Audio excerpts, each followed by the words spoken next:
Welcome learners to my channel again. मेरा channel deal कर रहा है with UGC NTA NET SET JRF in education के साथ, जो है पेपर 2, और हमने स्टार्ट कर दी हुई है अपनी प्रिपरेशन विद यूनिट नंबर 6 के साथ। पिछली वीडियो में मैंने आपको एक टॉपिक करवा दिया था और आज हमने नेक्स्ट टॉपिक करना है। सबसे पहले मैं सजेशंस रिपीट कर देती हूँ कि अगर आप मेरी वीडियोस देख रहे हैं तो इसके नोट्स जरूर बनाएं, क्योंकि मैं यहाँ पे कंटेंट आपको प्रोवाइड कर रही हूँ। आप या तो मेरी वीडियोस डाउनलोड कर लें, अदरवाइज आप क्या करें, नोटबुक्स लें और उस पर अपना कंटेंट जो है वो लिखते जाएं, ताकि आप उसको थॉरली रिवाइज कर पाए डेली बेसिस पे। Next, write down doubts in the comments. अगर आपको कोई डाउट्स आ रहे हैं तो कमेंट्स में जरूर लिखें। कंसिस्टेंटली वॉच वीडियोस, ताकि आपको जो है वो कंटेंट प्रॉपर वे में, एक प्रॉपर मैनर में मिलता रहे और आप उसको नोट करते जाएं। Make time table for studies. Studies के लिए अपना टाइम जरूर निकालें, एक पर्टिकुलर टाइम पे आप स्टडी जरूर करें। Do subscribe to get notification. Subscribe करना जरूरी है नोटिफिकेशंस के लिए, अदरवाइज आपको मेरी वीडियोस जो है वो ढूंढनी पड़ेंगी बार बार जाके। अदरवाइज अगर आप सब्सक्राइब करते हैं तो नोटिफिकेशन आपके इनबॉक्स में आ जाएगी और आप वहाँ पे वीडियोस जो चेक कर सकते हैं। Next, check on syllabus. Yes, जैसे जैसे आप टॉपिक करते जा रहे हैं, सिलेबस जरूर चेक करते रहें कि हमारा कितना सिलेबस, कितने टॉपिक्स जो कंप्लीट हो गए हैं, किसी टॉपिक में आपको डाउट तो नहीं है, और कौन कौन से टॉपिक आपके अच्छे तरीके से प्रिपेयर हो गए हैं। ओके, पिछली वीडियो में हमने यहाँ से कर लिया था meaning and scope of education research. आज मैं आपको दो टॉपिक्स करवा दूंगी। First of all, meaning and steps of scientific method, और सेकंड टॉपिक होगा हमारा characteristic of scientific method. Okay, तो लेट्स स्टार्ट। साइंटिफिक मेथड का क्या क्या करना है हमने? साइंटिफिक मेथड का हमने मीनिंग पढ़ना है, क्या मीनिंग है इसका, कौन कौन से स्टेप्स हम फॉलो करते हैं साइंटिफिक मेथड को अप्लाई करने के लिए, और क्या इसके कैरेक्टरिस्टिक्स होते हैं। अगर हम पेपर में देखें अपने सिलेबस में, तो हमें चार चीजें स्पेसिफाई करी हैं अंडर कैरेक्टरिस्टिक्स।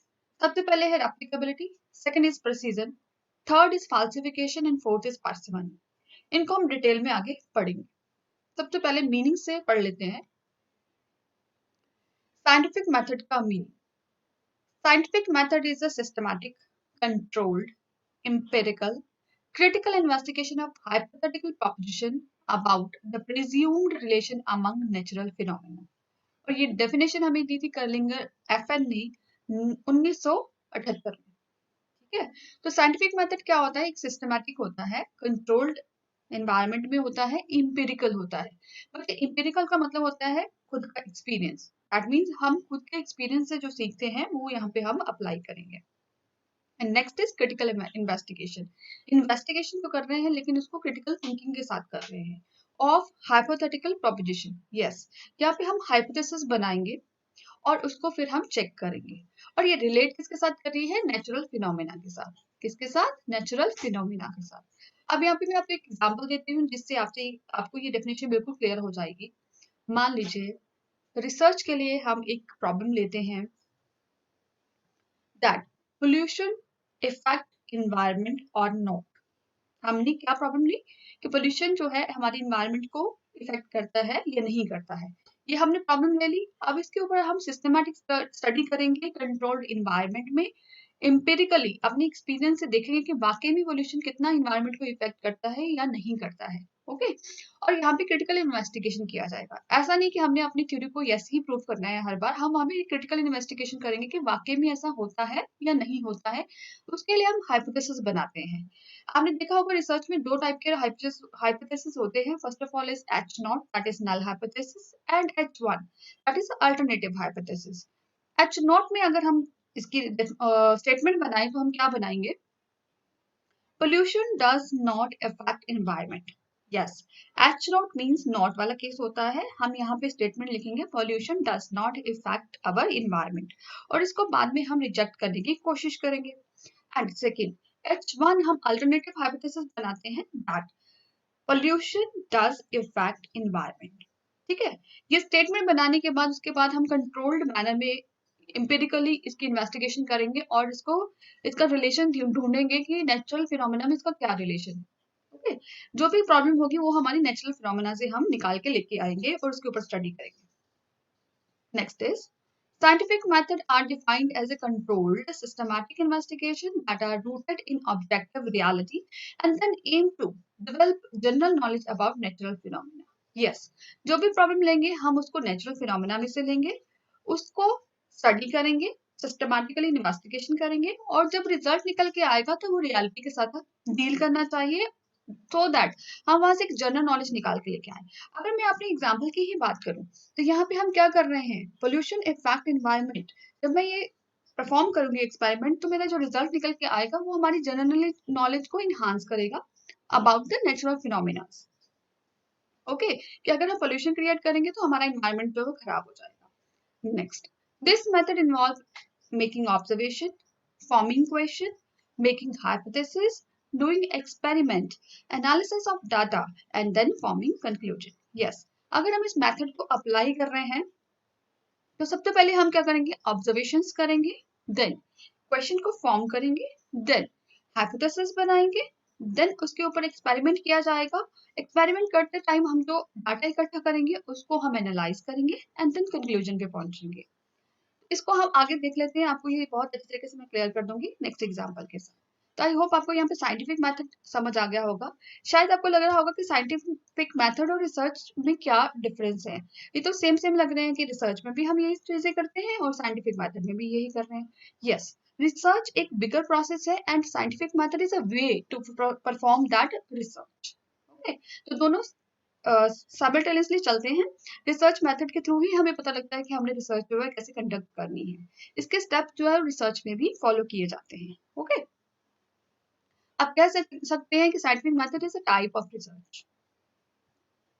नेक्स्ट आ जाते हैं इसके steps. Steps of scientific method, कौन कौन से ऐसे स्टेप्स हैं जो साइंटिफिक मेथड को अप्लाई करते टाइम हम यूज करते हैं, फॉलो करते हैं। ठीक है, सबसे पहले आइडेंटिफाई द प्रॉब्लम। हमने प्रॉब्लम आइडेंटिफाई की कि पोल्यूशन जो है हमारे इन्वायरमेंट को इफेक्ट कर रहा है, तो हमने इसको आइडेंटिफाई कर लिया। Next is formulation of the question. फिर हम इसका क्वेश्चन फॉर्मुलेट कर लेंगे कि डज पोल्यूशन इफेक्ट इन्वायरमेंट और not. Next is formulation of hypothesis. जैसा मैंने आपको पहले ही भी बताया कि हाइपोथेसिस हम दो टाइप की फॉर्मुलेट करते हैं। First of all is H naught, that is null hypothesis, naught वाला case. Next is H1 alternative, जहाँ पे हम रिलेशन को यस मान के चलते हैं। H नॉट में हम मान के चलेंगे कि pollution does not effect environment और H1 में हम मान के चलेंगे कि पोल्यूशन डज इफेक्ट इन्वायरमेंट।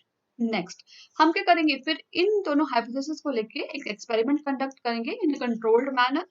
वहां पे हम डाटा इकट्ठा करेंगे, डाटा इकट्ठा करके अपने पास रख लेंगे, देन हम एनालाइज करेंगे उस डाटा को।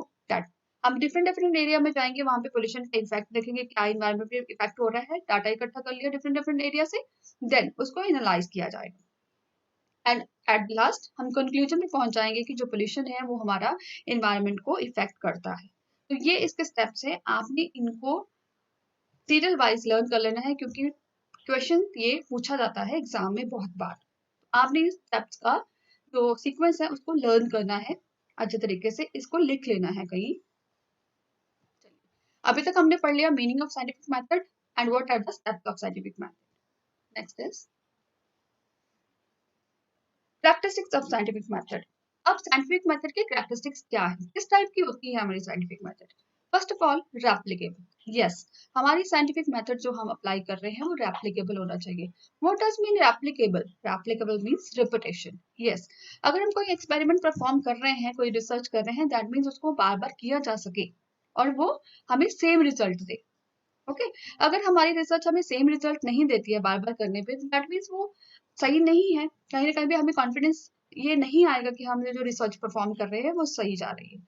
तो सेकंड पॉइंट यही कहता है, if after repeating research again and again we get same result we call it replicable. Third point, if the result are repeated we will gain confidence in scientific nature of the research. अगर हम बार बार perform करते हैं और same result आता है तभी हमें confidence gain करते हैं कि यस हमारी रिसर्च जो ठीक जा रही है। Next is research is replicable when others can repeat it and get the same result. Yes, ये बहुत इंपॉर्टेंट है। ऐसा नहीं है कि मैं कोई रिसर्च परफॉर्म कर रही हूँ, उसका रिजल्ट कुछ आ रहा है और मेरा पीयर ग्रुप में कोई और अगर उसी रिसर्च को परफॉर्म करता है तो उसका रिजल्ट सेम नहीं आए। अगर ऐसा होता है देन आपकी जो रिसर्च है वो सही नहीं मानी जाएगी।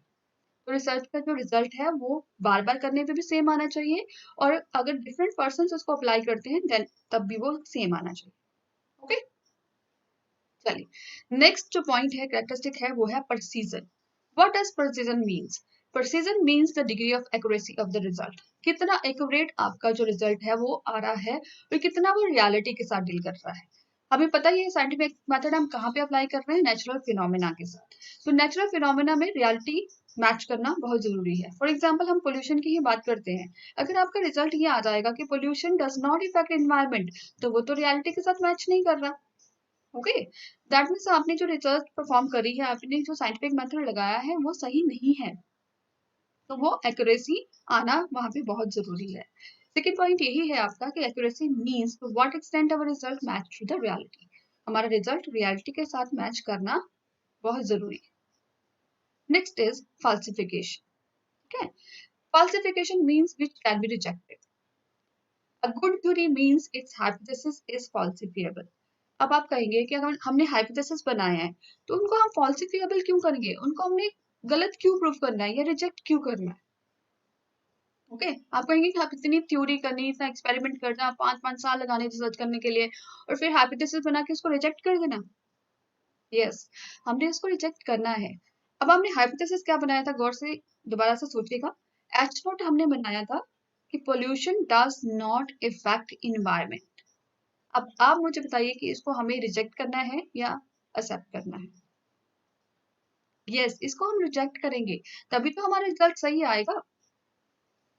अगर हम इसको रिजेक्ट करते हैं then we find that pollution does effect environment. That means हमारा एच नॉट हमेशा क्या होना चाहिए, फाल्सिफिएबल होना चाहिए, जिसको हम रिजेक्ट कर सकते हैं। Next is here we are able to prove theory और हाइपोथेसिस रॉन्ग। यहाँ पे हम अपना एच नॉट को हमेशा रॉन्ग प्रूव करने की कोशिश करते हैं। It is important in research because it come with confirmation bias. Yes, हम एच नोट ऐसा ही लेके चलते हैं क्योंकि हम अपने कंफर्मेशन बायस को खत्म करना चाहते हैं। क्योंकि कई बार क्या होता है कि हम एक स्टेटमेंट लेके चल रहे हैं और जब हम उनको परफॉर्म करते हैं तो हमेशा हम चाहते हैं कि हमारा रिजल्ट जो यस में ही आए, तो वो कहीं ना कहीं पे कंफर्मेशन बायस हो जाता है। हम वैसे वैसे डाटा इकट्ठा करना शुरू कर देते हैं कि हमारा रिजल्ट जो है यस में आए, इसलिए हम जो अपनी स्टेटमेंट ही नो में लेके चलते हैं ताकि जो कंफर्मेशन बायस है हमें वो खत्म हो जाए। Okay, next is parsimonious. Parsimonious का मीन्स क्या होता है, इट मीन्स सिंप्लिसिटी। ठीक है, आपने इतनी बड़ी रिसर्च कंडक्ट करी, इतना टाइम लगाया रिसर्च करने के लिए, क्यों? क्योंकि वहां से आप एक कंक्लूजन निकाल के लेके आना चाहते थे। अब ये कंक्लूजन जो आपने रिसर्च करी है, जो आपने कंक्लूजन बनाया है, जो आपने रिजल्ट निकाला है, आप चाहेंगे कि आप दूसरों को भी वो बताएं।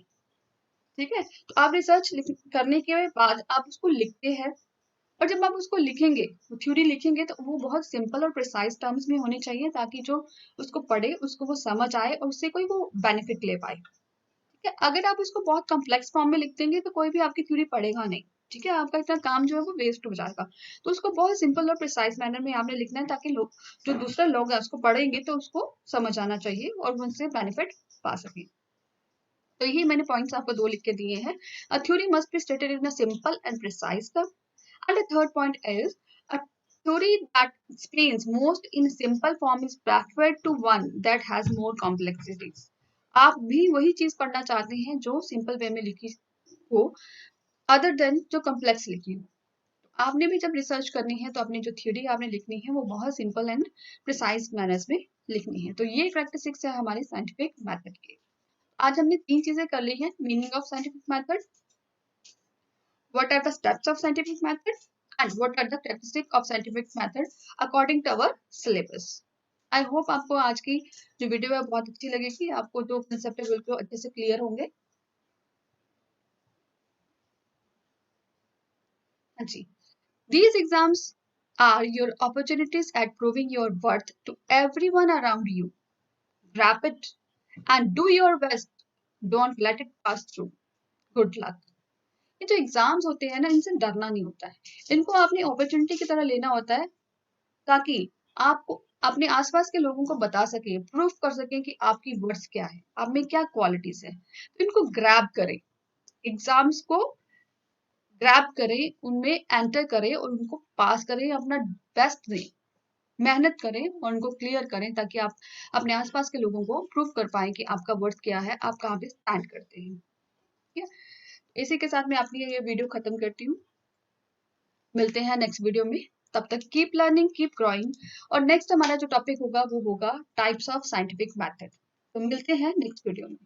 Okay, take care, bye.